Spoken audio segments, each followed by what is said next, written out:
Kemajuan UMKM yang ada di Jawa Tengah sudah pasti tidak terlepas dari tangan dingin sosok Pak Ganjar Pranowo yang sudah memimpin Provinsi Jawa Tengah selama 10 tahun.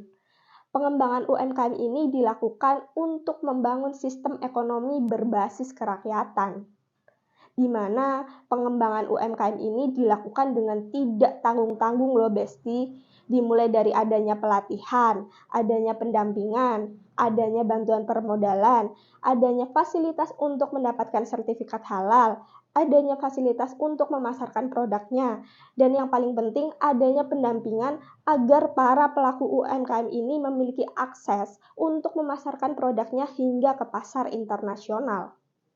Langkah serius yang diambil oleh Pak Ganjar untuk meningkatkan UMKM ternyata berbuah manis loh Besti, di mana akhirnya para pelaku UMKM dapat memasarkan produk-produknya hingga ke pasar internasional. Salah satunya ialah kopi Arabica Posong yang asalnya dari Temanggung berhasil menembus pasar yang ada di Jepang loh Besti. Selain itu, ada beberapa produk lain seperti baju daster, craft dari eceng gondok, tas dari Goni, dan makanan tradisional seperti keripik salak ataupun keripik nangka yang berhasil menembus pasar Singapura bahkan hingga ke Eropa loh.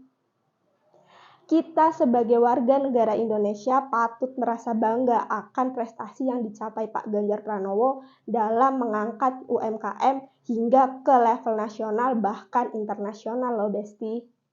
Ada beberapa kiat-kiat yang dilakukan oleh Pak Ganjar untuk memperkenalkan UMKM yang ada di Jawa Tengah.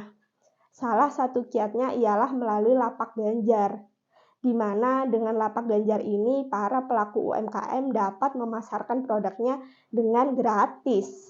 Kalau kalian belum tahu apa itu Lapak Ganjar, tenang aja, aku bakal jelasin.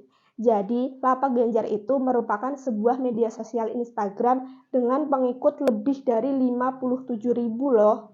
Program yang sudah dilaksanakan sejak 11 Juli 2020 ini memberikan kesempatan bagi para pelaku UMKM untuk memasarkan produknya dengan biaya Rp0. Jadi, mereka bisa promosi di akun Lapak Ganjar tanpa dipungut biaya sepeser pun. Nah, itu adalah salah satu inovasi dari Pak Ganjar Pranowo untuk mengangkat UMKM menjadi naik kelas. Karena gengsi paham politik itu penting. Halo Besti, balik lagi bareng aku Tia Fitria di kanal 2045 TV Jogja. Jangan kemana-mana karena setelah ini kita akan membahas kiat-kiat lain dari Pak Ganjar Pranowo dalam meningkatkan UMKM yang ada di Jawa Tengah.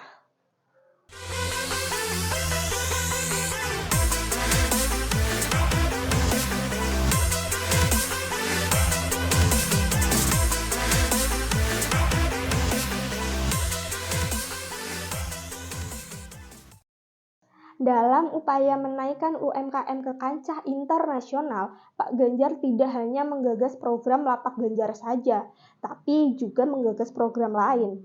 Namanya ialah program Heterospace. Program ini diperuntukkan untuk para pelaku UMKM memasarkan produk-produknya. Dari kabar yang beredar nih Besti, para pelaku UMKM berhasil memasarkan produknya dan meningkatkan omset mereka hingga 80% loh. Besar kan? Program pembangunan Heterospace ini merupakan mimpi Pak Ganjar Pranowo untuk membangun ekosistem ekonomi digital berbasis UMKM. Keren banget kan program dari Pak Ganjar Pranowo? Heterospace ini berfokus pada penyediaan ruang dan wadah berjejaring, sehingga keberadaan Heterospace ini tidak hanya bisa dimanfaatkan oleh para pelaku UMKM saja, tetapi juga oleh para pelaku industri kreatif, startup, dan stakeholder lainnya. Sebagai sebuah ekosistem, Heterospace ini juga tidak hanya menyediakan ruang saja, tetapi juga wadah untuk pengembangan seperti adanya pelatihan, kompetisi, dan inkubasi untuk UMKM kreatif dan industri digital. Sampai saat ini, Pak Ganjar Pranowo telah membangun 3 Heterospace di 3 tempat yang berbeda. Yang pertama ada di Kota Semarang, yang kedua ada di Kota Solo, dan yang ketiga ada di Banyumas. Meski sama-sama bernama Heterospace, namun ketiganya memiliki fungsi yang berbeda loh Besti. Yang pertama, Heterospace di Kota Semarang berfungsi untuk bisnis, UMKM, startup, dan komunitas. Dan yang kedua, Heterospace di Kota Solo berfungsi untuk kesenian, UMKM, pertunjukan, e-sport, dan komunitas. Sedangkan yang ketiga, Heterospace di Banyumas berfungsi untuk bisnis, pertunjukan, startup, dan sport community. Nah, itulah kiat-kiat atau inovasi-inovasi dari Pak Ganjar Pranowo untuk meningkatkan UMKM yang ada di Jawa Tengah hingga naik kelas ke level internasional. Keren banget kan kiat-kiat dari Pak Ganjar tadi? So, buat kalian semua para besti, jangan lupa tanggal 14 Februari 2024 datang ke TPS dan pilih Pak Ganjar Pranowo untuk kemajuan UMKM yang ada di seluruh Indonesia. Karena gengsi paham politik itu penting.